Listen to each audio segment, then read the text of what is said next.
റമസാൻ മാസത്തിൽ നോമ്പെടുക്കുന്നവർക്കെല്ലാം വലിയ ആത്മീയ നിർവൃതി ലഭിക്കുന്നു. പക്ഷെ നിങ്ങൾക്ക് പ്രമേഹമുണ്ടെങ്കിലോ?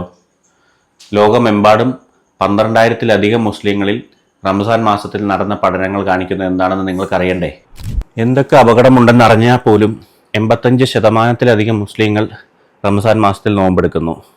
പക്ഷേ പലർക്കും പല പ്രശ്നങ്ങളുമുണ്ട്. 15%-ലധികം ആൾക്കാർക്ക് ഷുഗർ ലോ ആവുകയോ അല്ലെങ്കിൽ 15%-ഓളം ആൾക്കാർക്ക് ഷുഗർ വല്ലാതെ കൂടുകയോ ചെയ്തിട്ടുണ്ട്. മാത്രമല്ല പ്രായമായവരിലും കുറേ കാലമായിട്ട് ഷുഗറുള്ള ആൾക്കാരിലുമാണ് ഈ പ്രശ്നങ്ങൾ ഉണ്ടായിരിക്കുന്നത്. പലർക്കും എമർജൻസി ഹോസ്പിറ്റൽ അഡ്മിഷൻ വരെ വേണ്ടി വന്നിട്ടുണ്ട്. സേഫായി നോമ്പെടുക്കാൻ 4 കാര്യങ്ങൾ ഞാൻ പറഞ്ഞുതരാം. ഒന്നാമതായി, ലോ ഗ്ലൈസീമിക് ഇൻഡെക്സ് ഉള്ള ഫുഡ് മാത്രം കഴിക്കുക. രണ്ടാമത്തേതായി, ഡീഹൈഡ്രേഷൻ, അതായത് ജലമില്ലാത്ത അവസ്ഥ വരാതെ സൂക്ഷിക്കുക. നോമ്പെടുക്കാത്ത സമയത്ത് ആവശ്യത്തിന് വെള്ളം കുടിക്കുക. മൂന്നാമതായി,